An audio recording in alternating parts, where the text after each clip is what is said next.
আসসালামু আলাইকুম শুধু দর্শক মণ্ডলী, আপনাদের সবাইকে স্বাগত জানিয়ে শুরু করছি বিআরবি হসপিটালস লিমিটেড নিবেদিত স্বাস্থ্য বিষয়ক ধারাবাহিক সম্প্রচার স্বাস্থ্য কথার আজকের পর্ব। পুরো অনুষ্ঠান জুড়ে আপনাদের সাথে আছে আমি ডক্টর মিথিলা আহমেদ। প্রতিটা পর্বে আমাদের একটা মাত্র উদ্দেশ্য থাকে স্বাস্থ্য বিষয়ক যে কোনো গুরুত্বপূর্ণ একটি বিষয় নিয়ে আপনাদের সাথে বিস্তারিতভাবে এবং সহজ সাবলীলভাবে কিছুক্ষণ আলোচনা করার। আমাদের আজকের অনুষ্ঠানের বিষয়বস্তু মেল ইনফার্টিলিটি বা পুরুষের বন্ধ্যাত্ব। এই বিষয় নিয়ে আলোচনা করতে আমরা আমাদের অনুষ্ঠানে আজকে আমন্ত্রণ জানিয়েছি বিশেষ একজন অতিথিকে। আমাদের আজকের অনুষ্ঠানের অতিথি professor doctor Nitai Pada Biswas sir, senior consultant urology and andrology, BRB hospitals limited. চলুন পরিচিত হই স্যারের সঙ্গে। আসসালামু আলাইকুম স্যার, কেমন আছেন? ভালো আছেন সবাই। স্যার, অনুষ্ঠানের শুরুতে আপনি দর্শকদের উদ্দেশ্যে যদি সহজভাবে একটু বুঝিয়ে বলতেন মেল ইনফার্টিলিটি বলতে আসলে কি বুঝি? মেল মানে পুরুষ বন্ধ্যাত্ব। আজকে আমরা এই সম্পর্কে আলোচনা করব। তো বন্ধ্যাত্ব কথাটা হলো যে যদি এক জোড়া কাপল বা দম্পতি 1 বছর চেষ্টা করেও আনপ্রোটেক্টেড সেক্সুয়াল যদি ইন্টারকোর্স বা রিলেশনশিপ থাকে, সেখানে চেষ্টা করতেছে 1 বছরেও যদি না হয়, সেই অবস্থাকে আমরা বন্ধ্যাত্ব বলি। তো বন্ধ্যাত্ব শুধু যে মেয়েদের বেলাই হয় তাই না, পুরুষদেরও হয়। এবং এটা একটা আমাদের সমাজে একটা এই বন্ধ্যাত্ব একটা গুরুত্বপূর্ণ অংশ হিসেবে আমাদের ইউরোলজির প্র্যাকটিসে জুড়ে আছে। প্রায় দেখা যায় যে 100 ভাগ কাপলের মধ্যে 15 ভাগ, তার মানে 15% কাপলই এই বন্ধ্যাত্বে ভুগে থাকেন। এর ভিতর পুরুষ এবং মহিলা সমান সমান। যদি 40% পুরুষ হয়, মহিলা হবে 20%, 40%, বাকি 20% উভয়। তো একটা সময় হতো যে মানুষ তো যখন অজ্ঞ ছিল, ভালো হয়তো বুঝতো না, বা সামাজিক একটা ব্যাপারে যেটা শুধু ভুল বোঝাবুঝি হতো যে মায়েরাই এর জন্য দায়ী, তখন মেয়েদেরকেই বেশি দোষারোপ করা হতো, তাই না একটা সময়? তো আসলে তো ব্যাপারটা সমান সমান, মেয়েদেরও যতটুকু পুরুষরাও ততটুকু। ক্ষেত্র বিশেষে পুরুষের ভাগ একটু বেশি বলে মনে হয় আমাদের কাছে, কারণ আমরা ইউরোলজিস্ট, আমাদের কাছে পুরুষরাই আসে। যেমন মেয়েদের বেলায় তো মেয়ে যারা ইনফার্টিলিটি নিয়ে কাজ করে ওনাদের কাছে যায়, তো মেয়েদেরই বলা হতো, কিন্তু কার্যত তা না, মেয়ে পুরুষ সমানভাবেই দায়ী। এবং অনেক ক্ষেত্রে এর পাশাপাশিও যখন দেখা যায় যে সন্তান ছেলে হচ্ছে না মেয়ে হচ্ছে, তার জন্য মহিলাদেরকেই দায়ী করা হয়, যদিও শুধু মাত্র পুরুষই দায়ী সেই ক্ষেত্রে, কোনটা ছেলে হবে কোনটা মেয়ে। তারপরেও অজ্ঞতার কারণে মহিলাদের বা মায়েদেরই বেশি দোষারোপ করা হয়। Thank you sir. দর্শক, আপনাদের যদি এ বিষয়ে কোনো প্রশ্ন থাকে আপনারা কমেন্টের মাধ্যমে আমাদের জানাতে পারেন। আমরা চেষ্টা করব আপনাদের সব প্রশ্নের উত্তর দেওয়ার। স্যার, আপনি বললেন যে আগে যেটা ধারণা করা হতো যে নারীরাই বন্ধ্যাত্বের জন্য দায়ী বা সন্তান না হওয়ার জন্য দায়ী। পুরুষের বন্ধ্যাত্ব যেটা হয়, এটা কি কি কারণে হতে পারে? অনেক কারণে পুরুষের বন্ধ্যাত্ব হয়। তার ভিতর সবচেয়ে বেশি যেটা সেটা হলো 30 বা 32% মতো, মানে 3 ভাগের 1 ভাগই আমরা আমাদের ভাষায় ইডিওপ্যাথিক বলি। ইডিওপ্যাথিক মানে কারণটা আসলে জানা যায় না। প্রচুর পরীক্ষা নিরীক্ষা করার পরেও যখন দেখা যায় যে এক ভদ্রলোক বা পুরুষ মানুষ যিনি ফার্টাইল এজ আছে, মানে বয়স যেটা পারমিট করে বাচ্চা কাচ্চা হওয়ার, তারপরেও হচ্ছে না, তো বেশিরভাগ ক্ষেত্রে আসলে জানা যায় না। তবে জানা যাওয়ার মধ্যে যেগুলো বোঝা যায় বা যেটা কারেক্ট করা যায় অনেক ক্ষেত্রে, তার ভিতরে হলো ভ্যারিকোসিল। 25%, হয়তো 30% জানা যাচ্ছে না, কিন্তু 25%ই দেখা যাচ্ছে ভ্যারিকোসিল দিয়ে হয়। ভ্যারিকোসিল হলো এমন একটা রোগ যেটা পুরুষের অন্ডকোষের উপরের যে শিরাগুলো থাকে সেগুলো অস্বাভাবিক অনেক সময় ফোলা থাকে। ফোলা থাকার জন্য রক্ত চলাচল ব্যাহত হয়, বাধাগ্রস্ত হয়, এবং টেস্টিসের যে টেম্পারেচারটা হ্যাম্পার হয়, তার থেকে স্পার্ম কাউন্ট, স্পার্ম গতি প্রকৃতি বা ইয়েগুলো নষ্ট হয়ে যায়, যার ফলে বাচ্চা কাচ্চা হয় না অনেক সময়। তো ভেরিকোসিল ছাড়াও আরও যেগুলো আছে, যে অনেক সময় জন্মগতভাবে বা কোনো কারণে যদি আমাদের যে পথ দিয়ে শুক্রাণুটা বা সিমেন্ট বীর্যটা বহির্গমন হয় টেস্টিস থেকে, আলটিমেটলি যেটা ইজাকুলেশনের মাধ্যমে যেটা বাইরে আসে, সেইখানে যদি বাধাগ্রস্ত হয় তাহলে হতে পারে, তাকে বলি অবস্ট্রাকটিভ। এরকম আরও অনেক কারণ আছে, যেমন ড্রাগস, বিভিন্ন ধরনের ওষুধপত্র খাইলে, বা যদি রেডিয়েশন, কেমোথেরাপিউটিক এজেন্ট, বা যাদের ক্যান্সার আছে হয়তো তাদের ক্ষেত্রেও বিরূপ প্রতিক্রিয়া পড়তে পারে। আবার ক্ষেত্র বিশেষে দেখা যায় যে শুধু ওবেসিটি মানে স্থূলতার কারণ আছে, নির্দিষ্ট কিছু কারণ আছে যে কারণে বন্ধ্যাত্বও হতে পারে। তারপর যারা হয়তো অ্যালকোহল বা সিগারেট বেশি খায় তাদের ক্ষেত্রে হতে পারে। বিভিন্ন ধরনের সার্জারি, ধরেন যে জন্মগত সমস্যা নিয়ে কিছু কিছু রোগ আছে যেগুলোতে সার্জারি করতে হয়, এবং আলটিমেটলি সেখান থেকে ইনফার্টিলিটি বা বন্ধ্যাত্ব হতে পারে পুরুষদের। যেমন আমি যদি বলি যে ক্রিপ্টরকিটিজম একটা রোগ, যেটা টেস্টিস নামে না, ডিসেন্ড করে না, পেটের থেকে টেস্টিসটা নিচের দিকে আসে আর কিডনিটা কিন্তু নিচের থেকে উপরে ওঠে। তো যদি ডিসেন্টটা অসুবিধা হয় তাহলে হতে পারে। তো তার থেকেও হতে পারে, এবং তার সার্জারি করার পরে যে ইয়ে হয় অনেক সময় হতে পারে, অনেক সময় বন্ধ্যাত্ব হতে পারে। তারপর যদি হাইপোস্পেডিয়াস নামটা কীরকম, যেটা হলো পেনিসের মাথায় যদি ছিদ্রটা না থাকে, একবারে অন্ডকোষের কাছাকাছি গোড়ার দিকে থাকে, বা যদি উপরে থাকে, তাকে বলি এপিসপেডিয়াস। এই সমস্ত কারণেও দেখা যাচ্ছে যে বন্ধ্যাত্ব হতে পারে। তারপর যদি অনেক ক্ষেত্রে আমরা হার্নিয়া অপারেশন করা হয়, বা টেস্টিস যদি পেঁচকে যায়, ঘুরে যায়, টর্শন বলি আমরা, সেক্ষেত্রে সেই টর্শনের জন্যও হতে পারে। আবার টর্শন সার্জারি করার পরেও কমপ্লিকেশন হিসেবে দেখা যাচ্ছে বন্ধ্যাত্ব হতে পারে। এরকম অনেক কারণ, আরো কিছু ইনফেকশন আছে।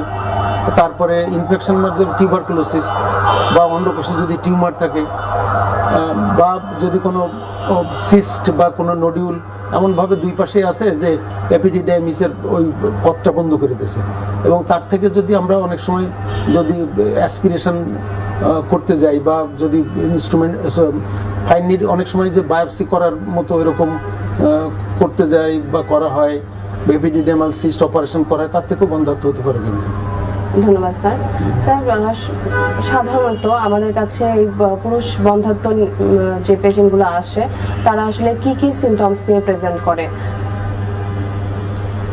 আমাদের কাছে বন্ধ্যাত্ব নিয়ে সচরাচর আসে কি, যে দেখা যাচ্ছে তাদের কাছে একটা হাতে সিমেন অ্যানালিসিস করা আছে, এবং তার ওয়াইফকে হয়তো দেখানো আছে ইনফার্টিলিটি সেন্টারে, কেয়ারে, বা যারা এই ইনফার্টিলিটি নিয়ে, বন্ধ্যাত্ব নিয়ে কাজ করেন, যে গাইনিকোলজিস্টরা, ওনাদের কাছ থেকে হয়েই আসে বেশিরভাগ ক্ষেত্রে।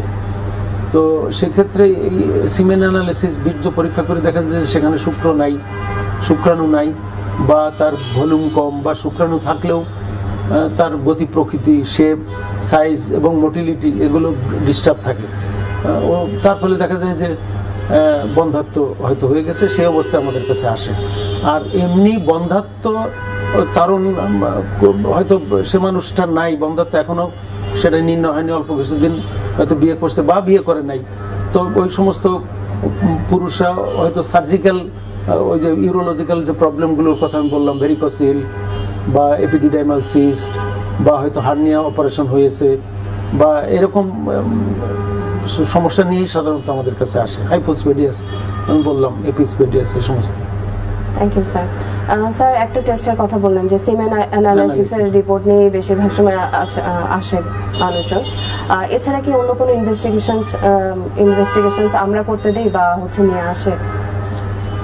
অবশ্যই, এটা তো একটা এই ব্যাপারটা তো একটা কমপ্লিকেটেড, জটিল, এবং যাদের আছে তারা তো ভয়ানক একটা দুশ্চিন্তার মধ্যে, একটা আগুনের মধ্যে থাকে। কি হবে, তার বাচ্চা না হলে হয়তো জীবনই নষ্ট, এরকম কত কিছু হাহুতাশ করে খুব। তো সুতরাং এটা ডায়াগনোসিস করা যেরকম খুব দরকার, তো সেরকম খুব মেটিকুলাস বা মেথডিক্যাল ওয়েতে আমাদের যেতে হবে। শুধু আগে আসলেই যে আমরা পরীক্ষা নিরীক্ষা দেবো তা না, কিন্তু আমরা তাকে থরো একটা এক্সামিনেশন করব খুব ভালো করে, কোথাও যাতে আমাদের ভুল না হয়। তো আমরা প্রথমে যদি অ্যাজোস্পার্মিক পেশেন্ট বা বন্ধ্যাত্ব নিয়ে আসে, আমরা তাকে জেনিটেলিয়া বা এই এলাকাটা আমরা ভালো করে পরীক্ষা করব। প্রথমে যদি আমি দেখি যে তার পেনাইল সাইজটা কীরকম, তাই না? এমন হতে পারে যে সেক্সুয়াল ডিসহারমোনি বা ইনঅ্যাকুরেট বা ইনঅ্যাপ্রোপ্রিয়েট সেক্সুয়াল ফাংশন, বা সেক্সুয়াল ডিসফাংশন, বা ইনসেমিনেশনটা ঠিক মতো হয় না, বা এই সমস্ত কারণেও তো অনেক সময় এটা হতে পারে। তার বিহেভিয়ার কীরকম, কী পদ্ধতিতে তারা সেক্স করে, তারা স্পারমোটোসাইড সিডাল কোনো কিছু নাই কিনা, কোনো ব্যারিয়ার ইউজ করে কিনা, কি কারণে হচ্ছে সেটা খোঁজার দেখে আমরা প্রথমে হয়তো পেনাইল এক্সামিনেশনটা করি, পেনিসের, যে ওটা ঠিক আছে কিনা, ঠিক মতো উত্থান হয় কিনা, বা তার কাছে আমরা শুনবো যে তার এটা কোনো প্রবলেম হয় কিনা।